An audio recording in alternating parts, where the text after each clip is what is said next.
Voilà, donc comme vous le savez, nous sommes en train de terminer Marc lentement, d'accord? Et là, j'ai décidé, puisqu'on a abordé la résurrection, de faire une sorte de presque une mini-série sur le sujet de la résurrection de Jésus-Christ. Et donc aujourd'hui, la semaine dernière, je voulais montrer des vies qui ont été transformées par la résurrection de Jésus-Christ. La semaine dernière, on a vu la vie de Thomas, donc le disciple incrédule. Et aujourd'hui, je voulais voir peut-être une des conversions les plus fulgurantes dans la parole de Dieu, celle de l'apôtre Paul. D'accord? Donc j'ai intitulé mon message « Paul, le persécuteur transformé ».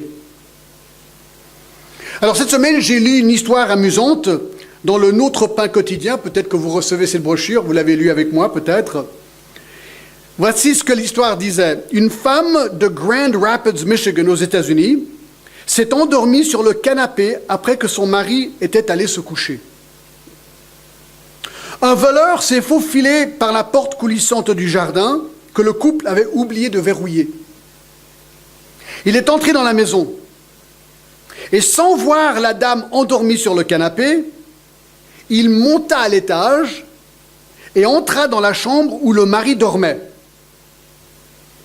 Il ramassa, imaginez-vous, le poste de télévision. Alors l'homme endormi s'est réveillé. Et il a vu une figure debout. Il a dit « Chérie, viens au lit !» Le cambrioleur a paniqué. Il a posé le téléviseur. Il a saisi une pile d'argent qu'il a vue sur la commode et est sorti en courant. Le voleur a une grosse surprise. L'argent était en fait une pile de tracts chrétiens en forme de billets de banque de 20 $ d'un côté et de l'autre côté une explication de l'amour de Dieu en Jésus-Christ. Et au lieu de se retrouver avec une pile d'argent, l'intrus a obtenu l'histoire de l'amour de Dieu pour lui. Surprise totale. Je pense que cette histoire est vraie, mais j'en sais rien, d'accord, mais je la trouve vraiment amusante. Et c'est vrai qu'en lisant cette histoire, je me suis dit, tiens, c'est un peu ce qui s'est passé avec l'apôtre Paul, dont l'histoire nous allons examiner aujourd'hui. Paul était quelque part un intrus, un persécuteur. Mais un jour, de manière totalement inattendue, il a reçu un tract hors du commun, l'apparition de Jésus-Christ en personne. Ça, c'était son tract. Et sa vie a été transformée par Jésus-Christ qui était ressuscité devant lui. Et donc, voilà ce qu'on veut voir. Comment cette résurrection de Jésus-Christ a transformé cet homme dans la suite de notre série sur la résurrection de Jésus-Christ.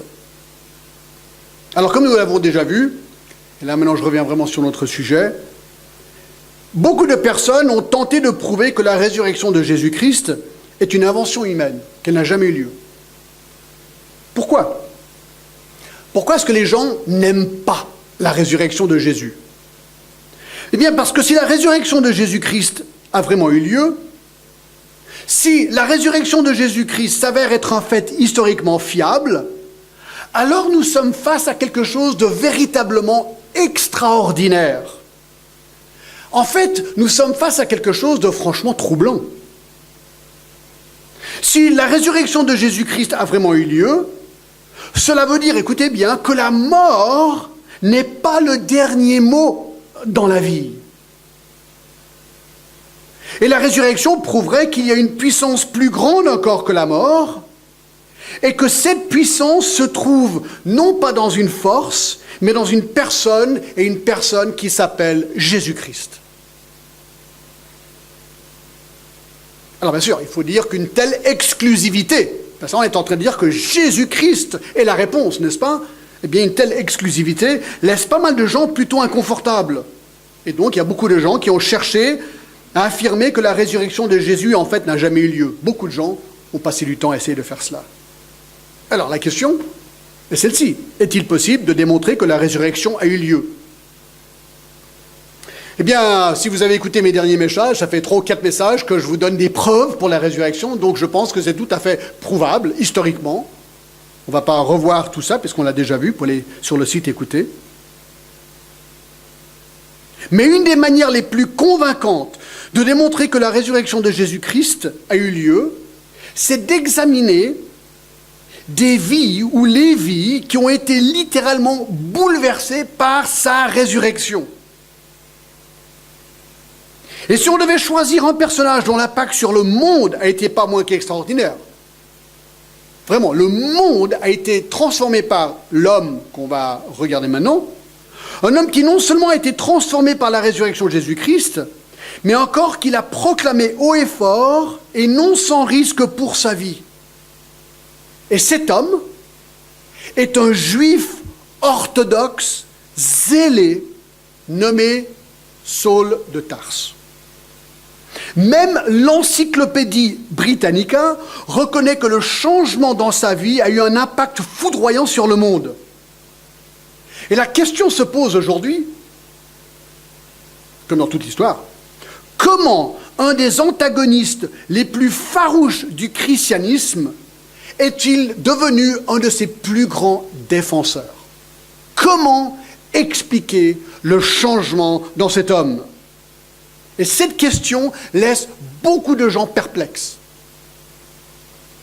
Donc les quelques minutes que nous avons devant nous ce matin, j'aimerais examiner la vie étonnante de Saul de Tarse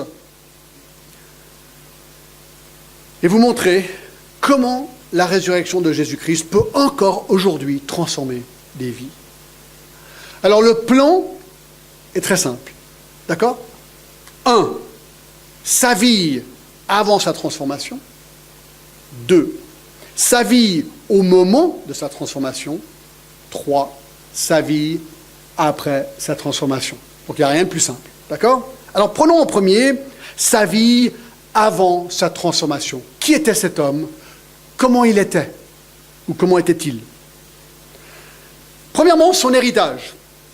Saul, dont le nom a été changé plus tard à Paul, c'est donc le nom de Paul, que je vais utiliser maintenant, à partir de maintenant, était un zélote hébreu, et il en était fier. Il pouvait tracer sa descendance à la tribu de Benjamin.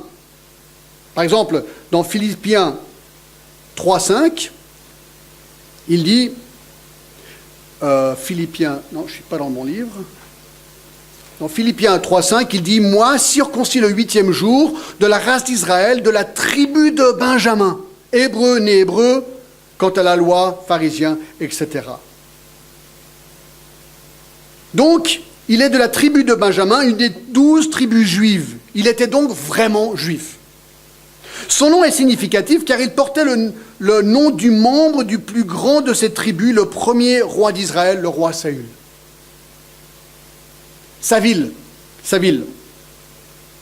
Saul de Tarse est né à Tarse, dans la région de la Cilicie, en Turquie d'aujourd'hui. Dans Actes 21, 39, il le dit lui-même. « Je suis juif, reprit Paul, de Tarse en Cilicie, citoyen d'une ville qui n'est pas sans importance. » Ceci est important à savoir car grandir dans la ville de Tarse voulait dire être exposé à l'érudition la plus avancée de son jour. Tarse, vous voyez, était une ville universitaire connue pour ses philosophes et sa culture stoïque. Il y avait un géographe grec du 1er siècle avant Jésus-Christ qui s'appelait Strabo. Et lui louait Tarse pour son intérêt dans l'éducation et la philosophie. Donc c'était vraiment un centre important dans ces domaines. Sa famille. Saul venait d'une famille relativement aisée. Ses parents étaient juifs. Et c'est intéressant, j'ai redécouvert ça cette semaine. Acte 23, 6 nous dit ceci. Paul, sachant qu'une partie de l'assemblée était composée de Sadducéens et l'autre de pharisiens, s'écria dans le Sanhédrin et il dit « Homme frère, je suis pharisien, fils de pharisien. » Ça, j'avais oublié ce détail. Paul venait d'une famille aisée, ses parents étaient juifs et son père, lui, avait même été pharisien. Et donc un leader de la synagogue de Tarse. Mais son père était également citoyen romain. qui était un grand privilège. Paul était donc non seulement juif, mais également citoyen romain. Dans Actes 22 et 25, il est dit ceci: « Lorsqu'on lui exposait au fouet, Paul dit au centenier qui était présent, « Vous est-il permis de battre de verge un citoyen romain qui n'est pas même condamné ?» À ces mots, le centenier alla vers le tribun pour l'avertir, disant « Que vas-tu faire? Cet homme est romain, parlons de Paul. » Et le tribun, étant venu, dit à Paul, « Dis-moi, es-tu romain ?» ?»« Oui, répondit-il. » Le tribun reprit, « C'est avec beaucoup d'argent que j'ai acquis ce droit de citoyen.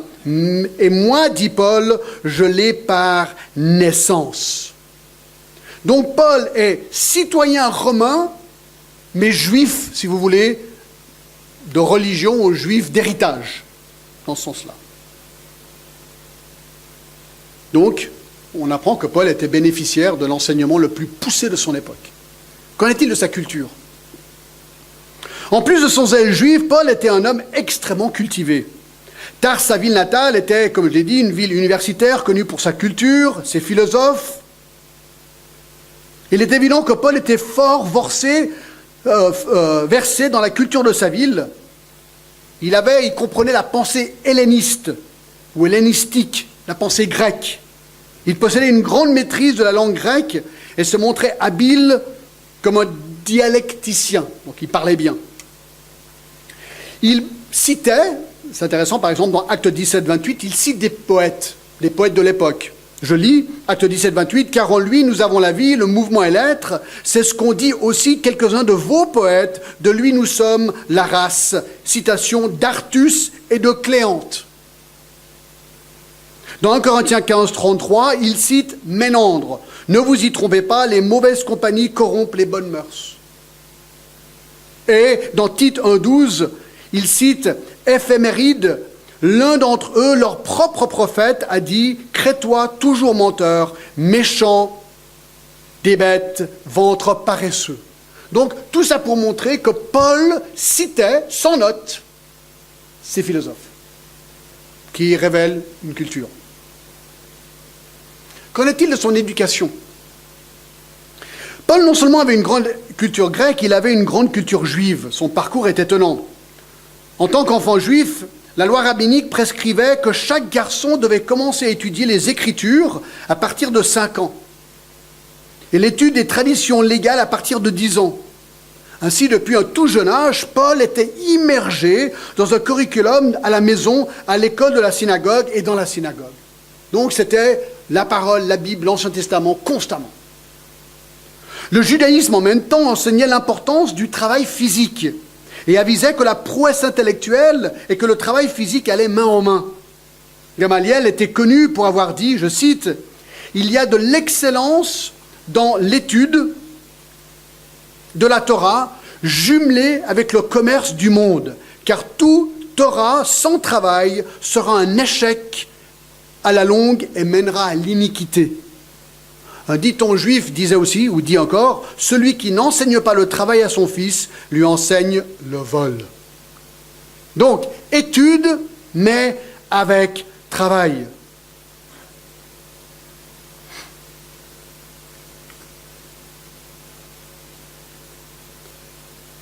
ne faut pas que j'oublie que je reviendrai à un point que je viens d'oublier, d'accord? Alors, Paul était intellectuellement très haut placé, quelque part, mais il avait aussi un travail. Peut-être vous vous rappelez de cela, dans Acte 18, 3. Dans Acte 18, 3, il est dit, et donc parlant de Aquilas et Priscille, et comme il avait le même métier qu'eux, il demeura chez eux et travaillait, il fabriquait des tentes. Donc Paul avait un travail manuel, il fabriquait des tentes. Voilà. Donc à 13 ans, le garçon juif recevait son bar mitzvah. À ce moment-là, le garçon prenait sur lui la pleine responsabilité de la loi. Et ceux qui étaient particulièrement prometteurs étaient aiguillés vers les écoles rabbiniques pour devenir des enseignants de qualité. C'est donc probablement à l'âge entre 13 et 14 ans, par là, que Paul a été repéré comme un jeune garçon prometteur et fut envoyé à étudier à Jérusalem dans une des meilleures écoles rabbiniques de l'époque sous l'instruction de Gamaliel, l'un des grands maîtres religieux de l'époque, qui lui-même était petit-fils d'Hillel. Donc, je ne sais pas si j'avais lu tout à l'heure, mais dans Acte 22, 3, il est dit Alors Paul lui dit, Dieu te frappera... Non, c'est pas ça. Ah, 22:3.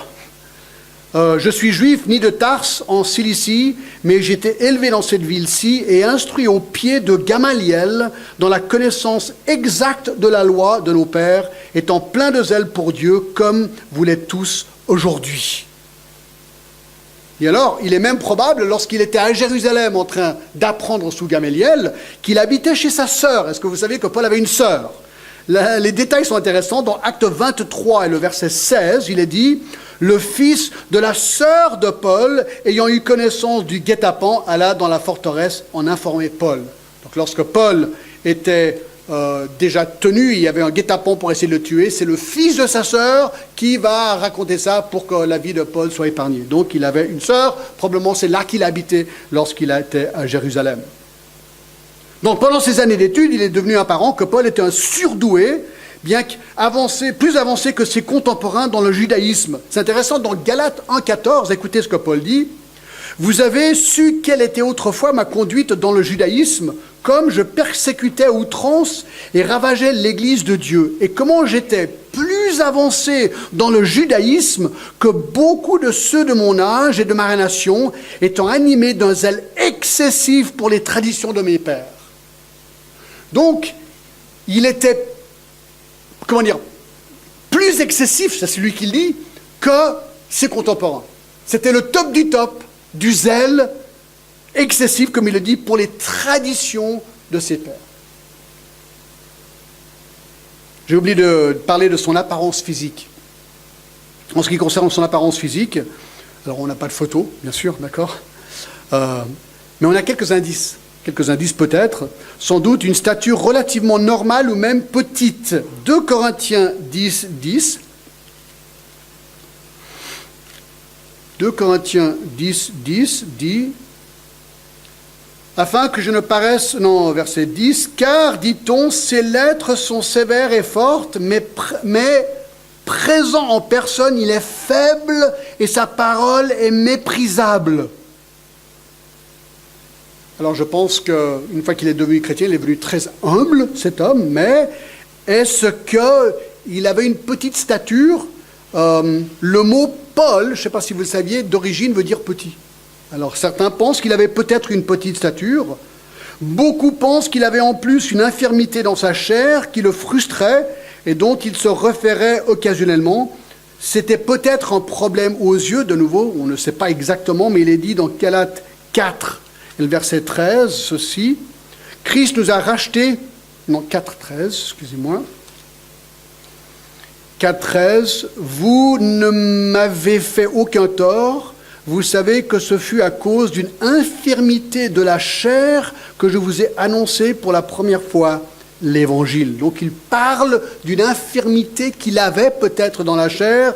Certains pensent que c'est ses yeux. Certains interprètent 2 Corinthiens 11, 23. 12,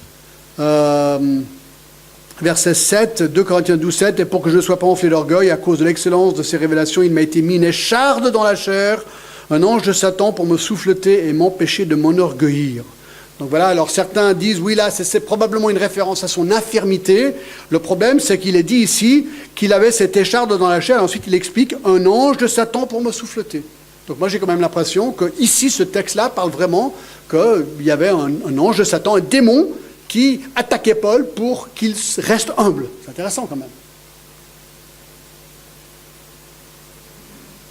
Ce qui est sûr, c'est que Paul a été fouetté tellement de fois que son corps a dû être vraiment pas beau à voir. Pas beau à voir. Mais ce qui est particulier avec Paul, c'est sa haine. Sa haine. Oui, malgré tout ce qu'on a déjà vu sur Paul, Paul était connu pour quelque chose d'encore plus important que ces choses-là, c'est qu'il était violemment anti-chrétien. Il haïssait les chrétiens. On peut même dire, écoutez bien, que Paul était sans doute l'adversaire le plus acharné des chrétiens au 1er siècle de notre ère. Alors la question se pose, pourquoi? Pourquoi est-ce qu'il était tellement anti-chrétien? Et pour comprendre la réponse à cette question, il faut comprendre quelle était sa relation avec le judaïsme. Alors on a déjà vu, Paul était 100% dévoué au judaïsme, qui voulait dire qu'il était 100% dévoué à la loi juive et aux traditions juives. Et c'est cela qui déclencha en lui son irrésistible haine contre Jésus-Christ et l'Église primitive. Paul, en tant que pharisien, passait sa vie à essayer d'obéir à la loi juive rigoureusement et parfaitement. En fait, il était très fier de cela. Dans Philippiens 3, 4, il est dit ceci, c'est Paul qui écrit « Moi aussi, cependant, j'aurais sujet de mettre ma confiance dans la chair. Si quelqu'un croit pouvoir se confier en la chair, je le puis davantage. Moi, circoncis le 8e jour, de la race d'Israël, de la tribu de Benjamin, hébreu né hébreu, quant à la loi pharisien, quant aux ailes persécuteurs de l'Église, irréprochable à l'égard de la justice de la loi. » C'est quand même pas rien de dire ça. Irréprochable à l'égard de la justice de la loi. Il passait sa vie à tout faire pour obéir chaque lettre de la loi. Et la chose qui enrageait Paul, c'était Saul avant qu'il ait un changement de nom, et les autres juifs contre les chrétiens, plus que toute autre chose, est que Jésus présentait encore sauveur. Donc les chrétiens présentaient Jésus en tant que sauveur, n'est-ce pas ? En présentant Jésus comme sauveur, quelque part, tu voles de la loi son rôle supposé de salut.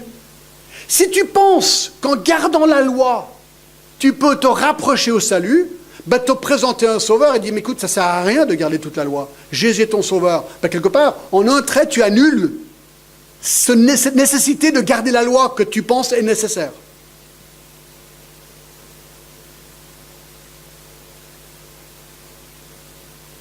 Et ça enrageait Paul.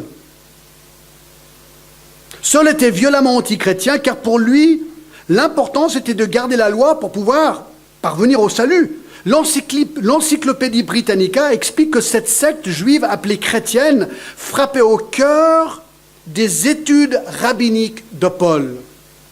Pour un juif comme Paul, qui pendant toute sa vie avait méticuleusement tout fait pour obéir avec zèle la loi pour mériter le salut de Dieu, voyez le message des chrétiens comme étant l'apothéose de l'hérésie. C'était contraire à tout ce qu'enseignait le judaïsme. Je vais vous montrer quelque chose d'intéressant. Jésus, lorsque lui s'adresse aux pharisiens et aux scribes dans Matthieu 23, dit ceci. Matthieu 23, verset 13. C'est Jésus qui parle. Malheur à vous, scribes et pharisiens, et là il parle aux scribes et aux pharisiens à Jérusalem, hypocrites, parce que vous fermez aux hommes le royaume des cieux, et vous n'y entrez pas vous-même, et vous n'y laissez pas entrer ceux qui veulent entrer.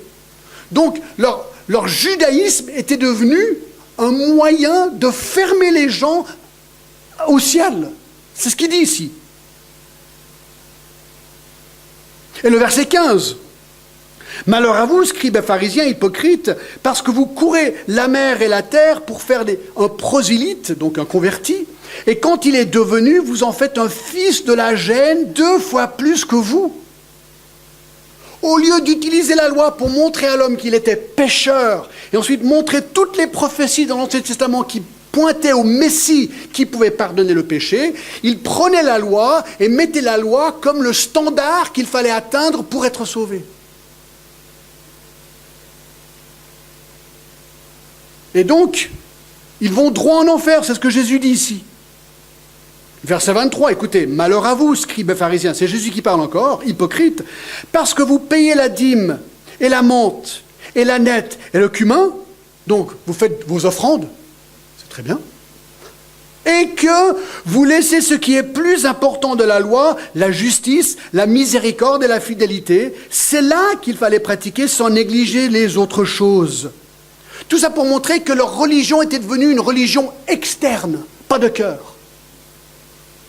Le verset 25, « Malheur à vous, scribes et pharisiens hypocrites, parce que vous ressemblez, écoutez bien, à des sépulcres blanchis qui paraissent beaux dehors et qui au-dedans sont pleins d'ossements de mort et de toute espèce d'impureté. » Waouh!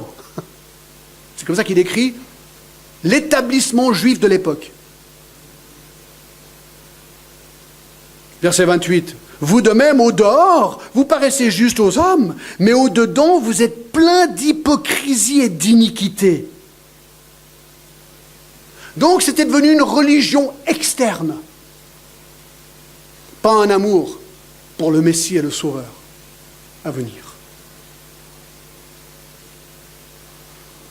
Donc Paul est devenu violent, sa violence. Alors pour Paul, il restait qu'une chose à faire, d'écraser les adhérents de cette nouvelle secte hérétique, les chrétiens, vite et d'une façon violente. Parce qu'il disait tout simplement, écoute, il te faut un sauveur. Mais lui, il avait passé toute sa vie à garder la loi, ou essayer de la garder.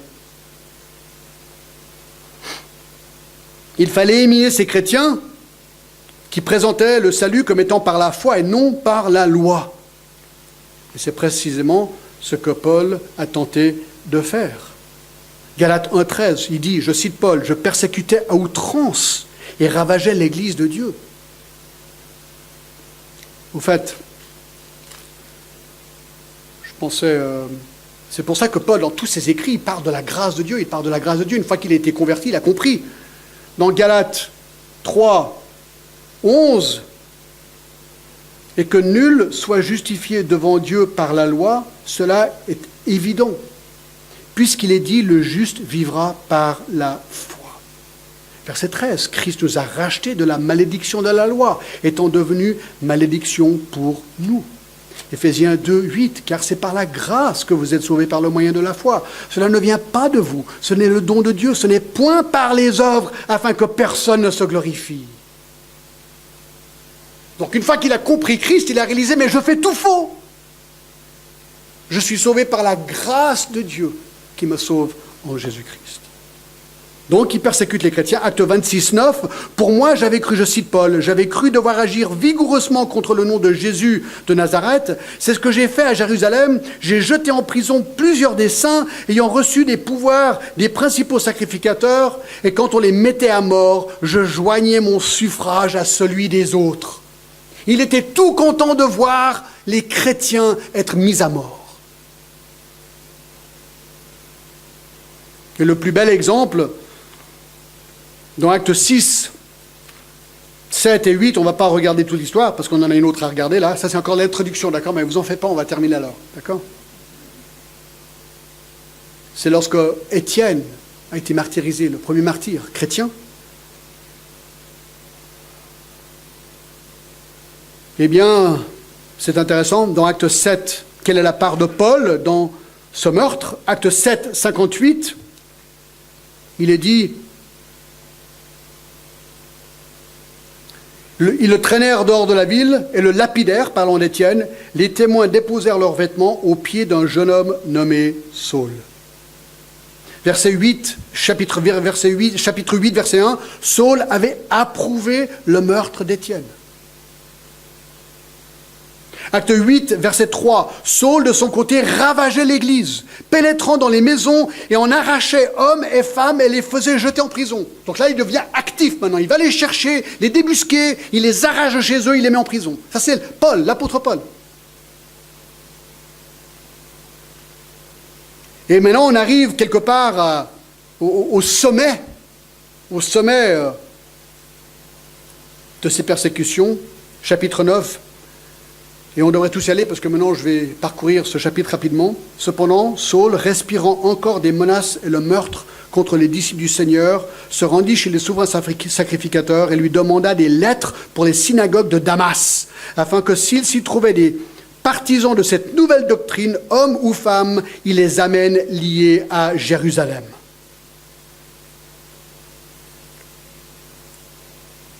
Donc la loi romaine, parce que les Romains avaient envahi Israël, permettait au Sanhédrin juif de s'occuper des affaires juives, même hors de son territoire. Et donc, nous voyons que les leaders des synagogues à Damas coopéraient avec les autorités juives à Jérusalem. Puisque le christianisme grandissait très vite, ainsi fut-il avec les persécutions de Paul. Et s'il y avait quelqu'un déterminé pour arrêter les chrétiens, c'était bien Paul. Et donc, il va jusqu'à Damas pour les trouver, les débusquer, et les emprisonner ou les tuer. Donc ça mène au deuxième grand point. D'accord? Le deuxième grand point, sa vie au moment de sa transformation. Alors allez avec moi à Acte 9, et je vais simplement lire cette histoire, commenter les versets très rapidement, mais c'est tellement intéressant parce qu'elle est tellement auto-explicative. Acte 9, à partir du verset 4. Donc il est en train d'aller à Damas pour chercher les chrétiens. C'est marrant, on était en Israël en octobre, avec Ruben et tout un groupe de vous vous rappelez, et le guide est venu nous voir, il a dit, écoutez, on vient de découvrir un nouveau site, il n'est pas encore ouvert au public, on aimerait vous montrer. Ah, c'est trop bien. Alors il a dit, alors on est monté à ce site, c'est un petit peu planqué quelque part, et il y avait un grand temple, en ruine bien sûr. On s'est assis là, il a dit, nous sommes sur la route, l'ancienne route de Jérusalem à Damas. L'apôtre Paul s'est converti quelque part par ici. Alors on avait les frissons, c'était génial d'être là, se dire, waouh, on voit les montagnes que Paul a vues le moment où il s'est converti. Alors c'est pas certain que c'était à cet endroit-là, mais c'était sur la route, ça c'est sûr. Donc on y était.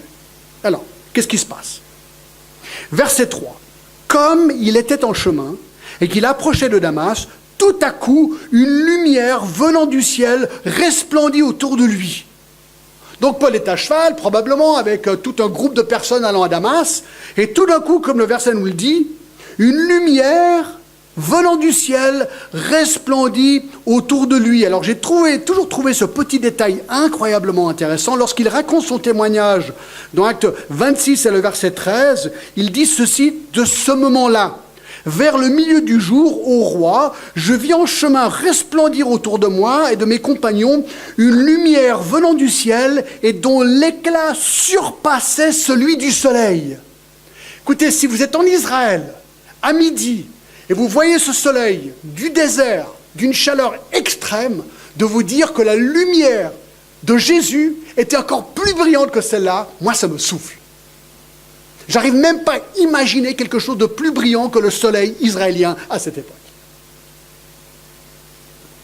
Et pour que Paul le redise comme ça veut dire que c'était vraiment vrai. Donc, verset 4, il tomba par terre et entendit une voix qui lui disait « Saul, Saul, pourquoi me persécutes-tu » Il répondit « Mais qui es-tu, Seigneur ?» Donc il savait que c'était Dieu qui faisait quelque chose, qui disait quelque chose, mais il ne savait pas qui était ce Seigneur. Il répondit « Qui es-tu, Seigneur ?» Et le Seigneur dit « Écoutez bien, je suis Jésus que tu persécutes. » Vous savez ce que ça veut dire? Que celui qui persécute un chrétien persécute Jésus, directement. Directement. Il te serait dur de régimber contre les aiguillons.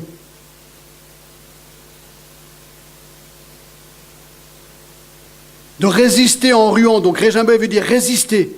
Contre les aiguillons, c'est le long bâton muni d'une pointe de fer servant à piquer les bœufs.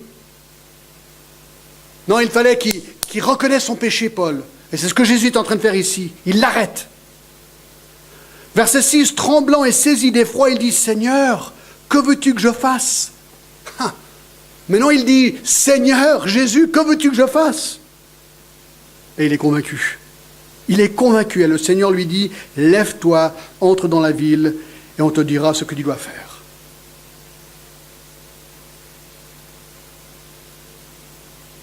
Les hommes qui l'accompagnaient demeurèrent stupéfaits. Ils entendirent bien la voix, mais ils ne voyaient personne. Saul se releva de terre, et quoique ses yeux soient ouverts, il ne voyait rien, donc il est aveuglé temporairement.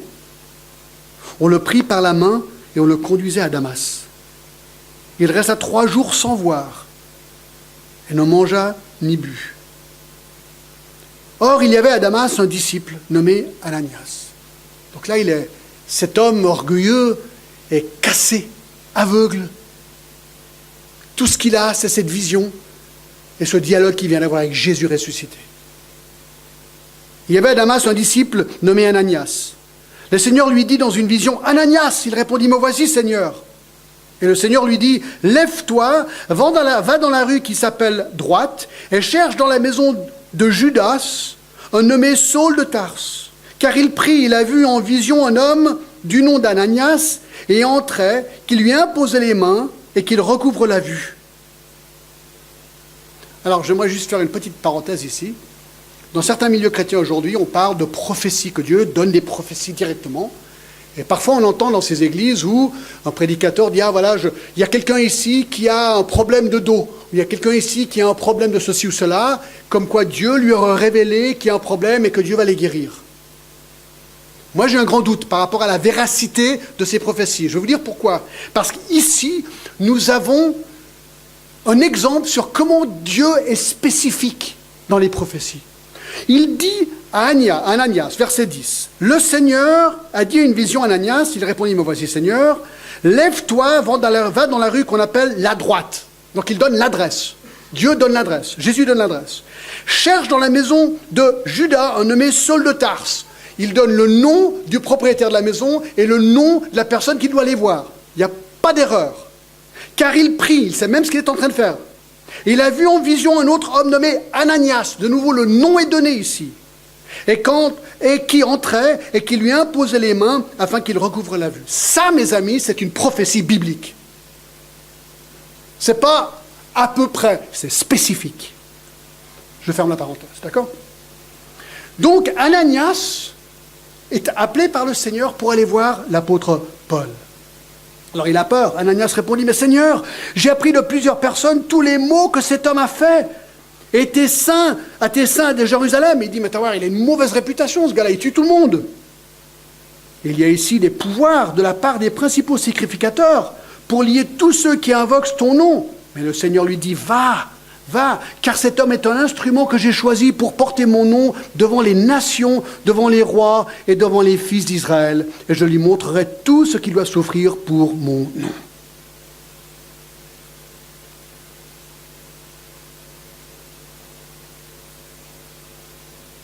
Waouh!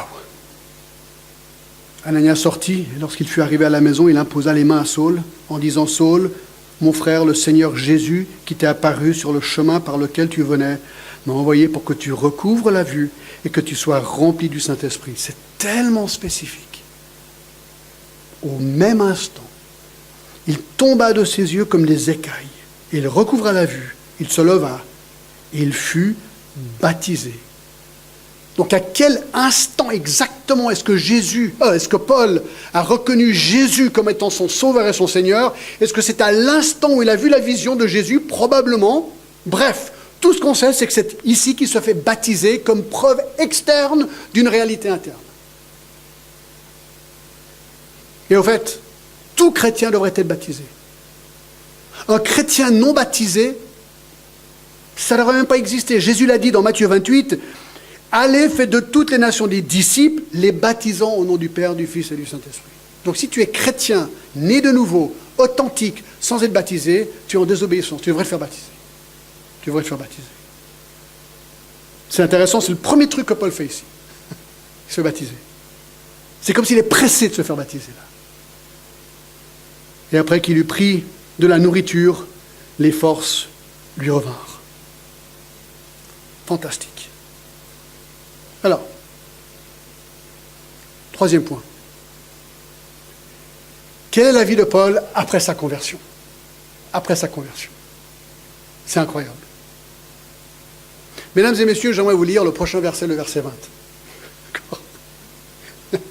Le verset 20. Vous êtes prêts? Bon, je finis déjà le verset 19. Et après qu'il eut pris de la nourriture, les forces le revinrent. Saul resta quelques jours avec les disciples qui étaient à Damas, et aussitôt, verset 20, il prêcha dans les synagogues, Jésus est le Fils de Dieu. Non mais allez voir, là il faut qu'on s'arrête et qu'on réfléchisse un instant ce qui vient de se passer. Cet homme, le plus grand persécuteur de chrétiens, en un instant, change, transformé, et qu'est-ce qu'il fait? Aussitôt, il prêcha dans les synagogues que Jésus est le Fils de Dieu. Et le verset 21, ça continue. Tous ceux qui l'entendaient étaient dans l'étonnement. Ben bien sûr, ils n'y croient pas. N'est-ce pas celui qui persécutait à Jérusalem ceux qui l'invoquent, son nom? N'est-il pas venu ici pour emmener lié avec les principaux sacrificateurs? Mais attends, il est dangereux ce gars. Cependant, Saul se fortifiait de plus en plus et il confondait les Juifs qui habitait Damas, démontrant que Jésus est le Christ. Et ce qui est super avec Paul, c'est que tout son background juif, En un instant, fou, il a compris l'évangile, il a compris que toutes ces prophéties de l'Ancien Testament parlant du Messie, c'était de Jésus. Et tout d'un coup, il a compris que la loi était là pour condamner l'homme et pour pointer l'homme vers le salut par la grâce en Jésus-Christ. Et toute cette connaissance qu'il avait, fou, il l'a écrit dans le Nouveau Testament. C'est fabuleux. Confondait les Juifs qui habitaient à Damas, démontrant que Jésus est le Christ. Alors là, la question que je pose, mesdames et messieurs, c'est ça. Qu'est-ce qui s'est passé à cet homme?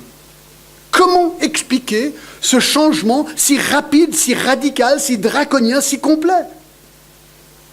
Eh bien, la réponse, elle est simple. C'est Paul qui la donne. Dans 1 Corinthiens 9:1, il dit, je cite, « N'ai-je pas vu Jésus notre Seigneur ?»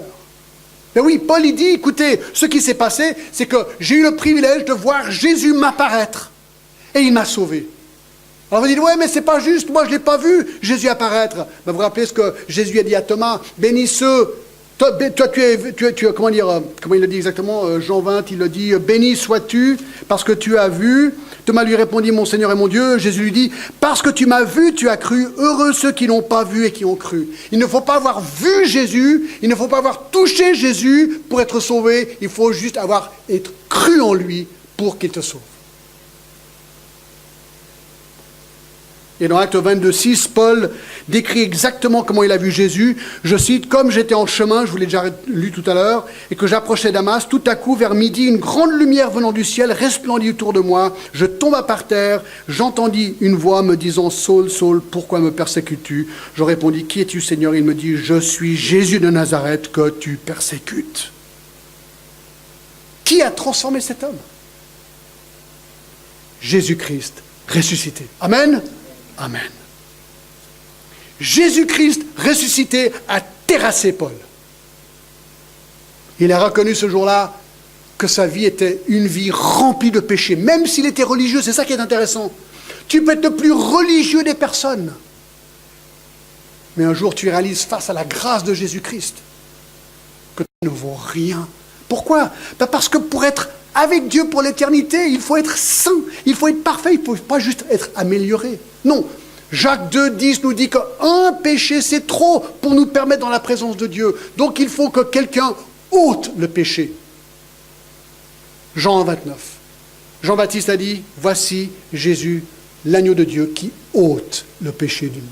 Ce n'est pas une amélioration le christianisme, c'est un changement radical, où ton péché en un instant est ôté par le Fils de Dieu mort et ressuscité.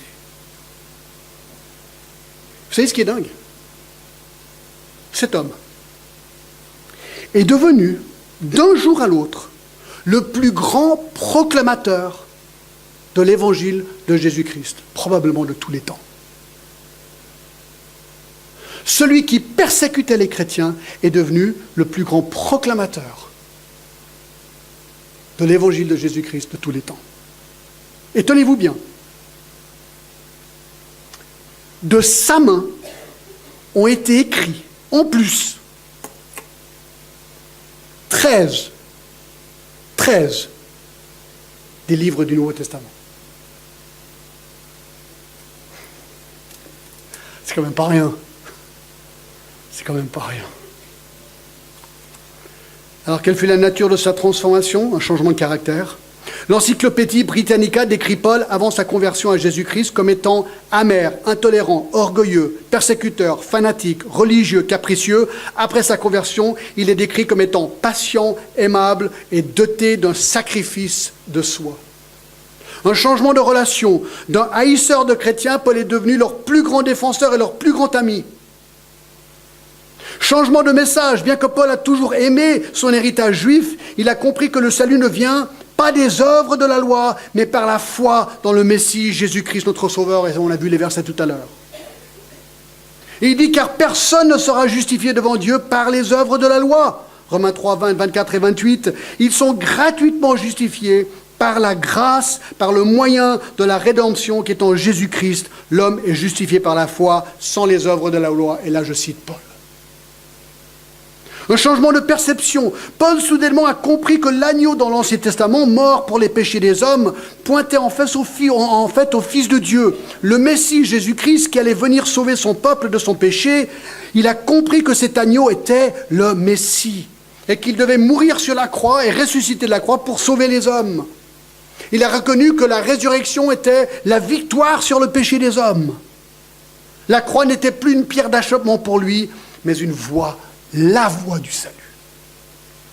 Et il y avait un changement de mission. Paul a finalement compris que les païens, les non-juifs, ne devaient pas être dénigrés, mais qu'eux aussi devaient entendre la bonne nouvelle de l'Évangile. Et donc, il leur a proclamé Christ. Il est allé aux Juifs en premier, mais ensuite aux païens. Tout le monde entier devait entendre l'Évangile de Jésus-Christ. Et il a embarqué sur 3 voyages missionnaires. 3 voyages missionnaires. La deuxième partie du livre des Actes, à partir de 13 jusqu'à 28, ce sont ses voyages missionnaires et son dernier voyage à Rome, où finalement il a été martyrisé. Il a tout sacrifié. Il a tout sacrifié pour le nom de Jésus-Christ. Il a beaucoup souffert. Il a été martyrisé à la fin, c'est sûr.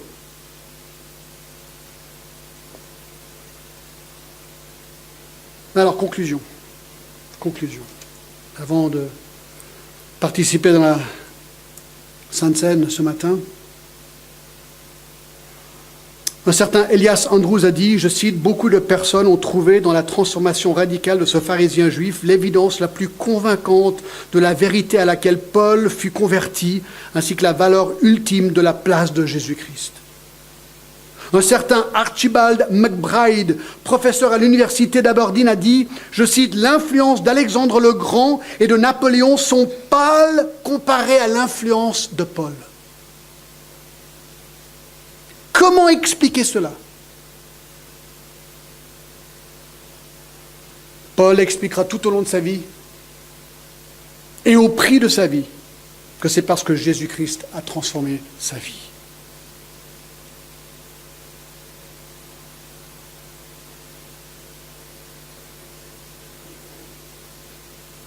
Deux professeurs à Oxford, Gilbert West et Lord Lyttelton, ont décidé un jour de tenter de détruire le christianisme. West allait prouver l'erreur de la résurrection. Lyttelton allait prouver que Saul ou Paul de Tarse ne s'était jamais converti au christianisme. Les deux hommes ont terminé par conclure l'opposé de ce qu'ils cherchaient de conclure. Lyttelton a écrit ceci, je le cite, « La conversion de saint Paul à elle seule, ainsi considérée, est une démonstration suffisante pour prouver que le christianisme est une révélation divine. » Il a conclu que si les 25 années de souffrance de Paul et son service pour Jésus-Christ étaient une réalité, alors sa conversion était vraie parce que tout ce que Paul a fait a commencé avec cette transformation soudaine dans sa vie. Quelque part, c'est la souffrance de Paul qui a presque confirmé la véracité de sa conversion. Et il dit, si sa conversion était vraie, alors Jésus-Christ est vraiment ressuscité des morts. Car tout ce que Paul était et tout ce qu'il a fait dans sa vie, il l'a toujours attribué à la résurrection de Jésus-Christ.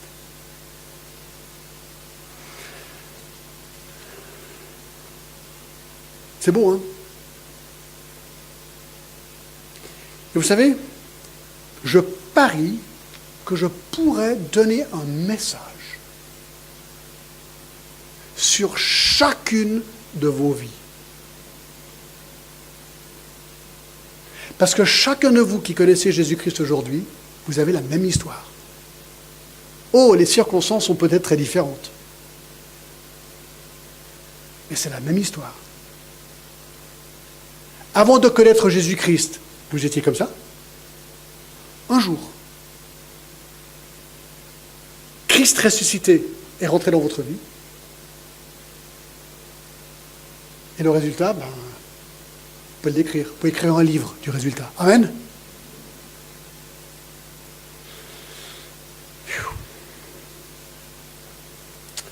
Inclinons-nous quelques instants et préparons nos cœurs à la Sainte Seine de ce matin. Que ce soit un moment vraiment, vraiment spécial en réfléchissant plus à cette vie transformée de Paul et la résurrection de Jésus-Christ.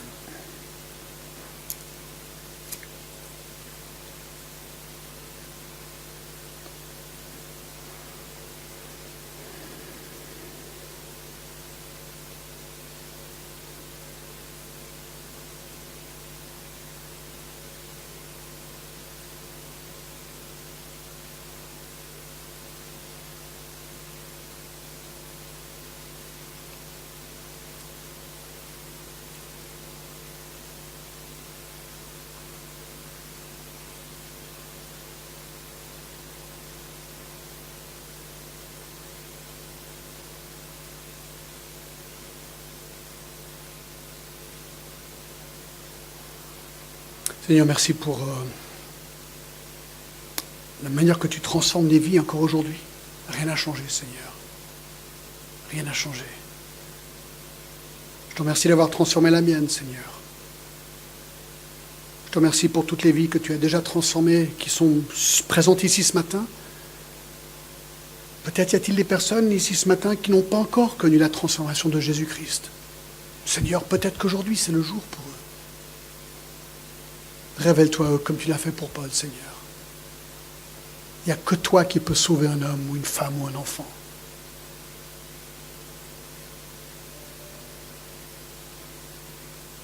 Seigneur, nous sommes réjouis ce matin parce que Jésus est ressuscité, il est vraiment vivant. C'est plus moi qui vis, c'est Jésus qui vit en moi. Galates 2:20 nous le dit. Mais pour ressusciter, il fallait que tu meures en premier, que tu prennes sur toi le péché du monde. C'est ce que tu as fait à Golgotha. Et c'est ce que nous allons célébrer maintenant, Seigneur. Un rappel tangible en tenant le pain, en tenant le vin, en mangeant et en buvant, Seigneur. Que tu as donné ton corps, que tu as donné ton sang, que tu as donné ta vie pour moi, Seigneur. C'est moi qui méritais tout cela. La crucifixion, c'est moi qui la méritais pour mon péché. Mais tu l'as prise à ma place. Toi qui étais innocent. Et tu as vaincu la mort. Et tu m'as ressuscité avec toi, Seigneur. Alléluia et merci.